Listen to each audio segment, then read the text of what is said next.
Okay, today we are breaking down a piece of tech that is literally changing how we interact with the physical world. We're talking about Meta's AI smart glasses. We're going to look closely at their daily utility, their profound real-world impact, and honestly, the fascinating societal dilemmas they bring along with them. Here's our agenda. Number 1, meet the Meta Smart Glasses. 2, everyday tech utility. 3, empowering the disabled community. 4, in-lens displays and gestures. And 5, the privacy dilemma. Let's get right to it. So let's just dive straight into the core question, right? What is the actual use of a Ray-Ban Meta glasses? Well, we are going to find out by exploring how this one single device acts as a hands-free camera, a real-time translator, and an AI digital assistant, all wrapped into a totally familiar pair of frames. Just to give you a quick idea of where the hardware stands today, the Gen 2 glasses have immediately leveled up their utility. They now offer up to 2 times the battery life compared to the previous generation, plus stunning 3K Ultra HD video capture. It's a massive leap in everyday reliability. Section 1. Meet the Meta Smart Glasses, the new era of wearable AI. What's really fascinating here is how these features seamlessly blend that iconic style with some seriously advanced tech. You're getting a hands-free 12-megapixel camera and open-ear audio. That means you can take calls or listen to music while staying completely present in your surroundings. Plus, you have the Meta AI voice assistant, live translation, and direct social media streaming literally right on your face. Section 2. Everyday tech utility, solving daily problems hands-free. The crucial point here is how incredibly frictionless this all is.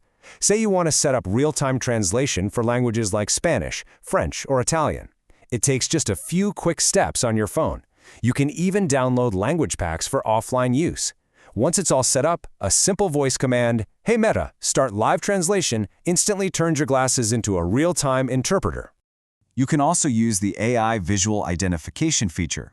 Just by saying, "Hey Meta, look," you can ask it to describe an object, translate a physical sign you're staring at, or identify a landmark. The glasses snap a picture, sip it to Meta's cloud for AI processing, and then deliver an audio response straight to your ear. It's kind of like magic. And this brilliantly illustrates the device's huge appeal for content creators. You can stream your exact point of view directly to Instagram or Facebook. You just set up the live video on your phone, tap the glasses icon to connect the Meta View app, and double-press the capture button on the frames. Boom! You've switched the broadcast to your literal point of view. Section 3. Empowering the disabled community, profound real-world impact. This is where the tech moves from a neat convenience to something genuinely life-changing. Read this quote from Noah Courier, a Marine Corps veteran with quadriplegia. He notes that he has far fewer photos on his phone than most people simply because his hands don't work. So the ability to take voice-prompted photos entirely hands-free, that is a profound, life-altering way to gain independence and capture family memories. And the accessibility use cases across the board are absolutely staggering. You've got blind filmmakers like James Rath using the AI to check camera settings and even monitor his guide dog. Neurodivergent individuals like Jez Chung use it to navigate and identify landmarks without the overwhelming distraction of a smartphone screen. Paralympic athletes track their Garmin stats completely screen-free. Meta even partnered directly with the Blinded Veterans Association to create dedicated training guides. It completely reshapes how we should think about the value of wearable tech. Section 4. In-lens displays and gestures, visualizing the future. So, how does this build on the current generation? Well, the crucial difference between the Gen 2 models and the upcoming display version is right here. A private, full-color display built directly into the right lens, and it only appears when you command it.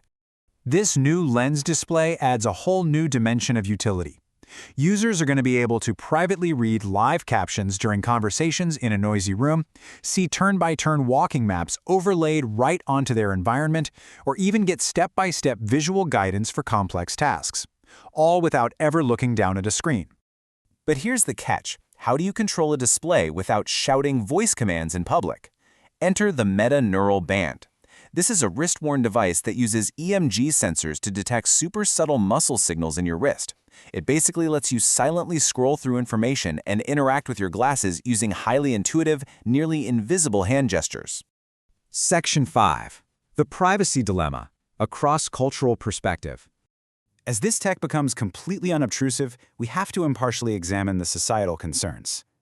There was this fascinating cross-cultural study presented at HISS that analyzed how bystander privacy considerations for AI glasses differ vastly around the world. They looked specifically at two technologically sophisticated yet culturally distinct nations, the United States and South Korea. Just look at this clear cultural divide. The U.S., being highly individualistic, views privacy in public mainly as a matter of personal choice and self-protection. They lean heavily toward market solutions and user self-regulation.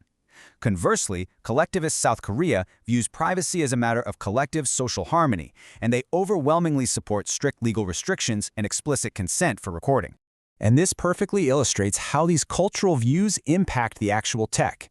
For instance, did you know South Korea already mandates a 64 decibel camera shutter sound on all domestic smartphones? So, unsurprisingly, their citizens expect similar hard-coded audio or visual alerts built directly into smart glasses. US users, on the other hand, generally prefer customizable privacy tools that just enhance their own personal control.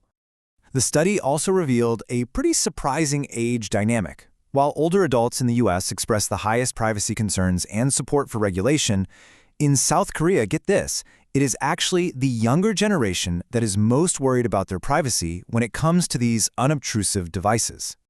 But, despite those cultural and generational differences, the researchers did find some strong shared global trends. For one, women in both countries exhibit significantly greater privacy concerns than men. Also, people who already use virtual reality or head-mounted devices, they are far less worried about being recorded. Ultimately, in both nations, if you have high personal privacy concerns, you are much more likely to advocate for stronger protections for bystanders. So as these smart glasses evolve from a neat gadget into an absolutely essential daily tool for live translation, digital assistance, and profound disability empowerment, we really have to ask ourselves, how will society balance this incredible life-changing utility with our fundamental expectations of privacy in public spaces? It's a massive question, and honestly, the conversation is only just beginning.